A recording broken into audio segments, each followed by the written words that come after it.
اگر خصیصی مرد از حد زیاد باشد زن از وی دور میشده میتواند. شخصا من چنین مردا را قبول ندارم. اگر زنهایی که خودخواه باشند خصیصی مرد قبول کرده نتوانند میتوانند آنها را به دیگر راه برد. برای پول کار کردن آنها مجبور میشوند دست به دیگر کارها زنند. البته تاثیر میرساند. از این خیلی شوهر باید کنار را جویی نموید. و فکر من همین خلا. Понимаете, девушка, женщина, это как цветок. Если его не поливают, он вянет. То же самое с девушкой. Если ее не одаривать роскошью, если она будет жить в какой-то убогой квартире, если она будет все время стирать, убирать и не будет награды, да, вот за это вот труды, она у вас зачахнет, она у вас потеряет красоту. Так что обязательно, дорогие мужчины, вот скоро 8 марта, дарите своим женщинам подарки. Да что там женщинам? Всем. Дарите радость, улыбки. Понимаете, жизнь дается один раз. И надо так прожить, чтобы там наверху посмотрели и сказали, а ну-ка повтори. Так что особенно женщин надо одаривать, да.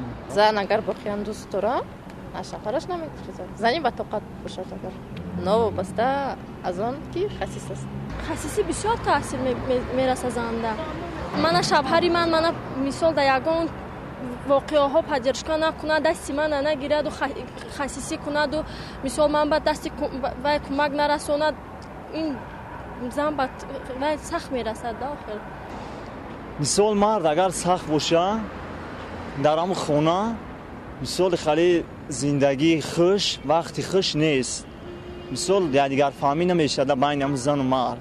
زنها یعنی برای توفا و برای مثال مال دنیا ذوق دارن و از همین خاطر که مرد سخت باشد زنها مثال معامله نقص چیزی نقص ندارن. Жадность мужчин отпугивает женщин.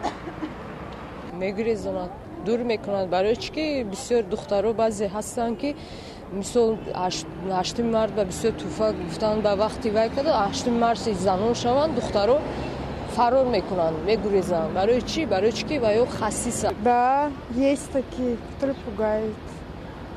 خصیصی مرد کو زن به هم ایران میبرن. خصیص نشه. من اویلادور نیستم این چی گفتن نمیکنم.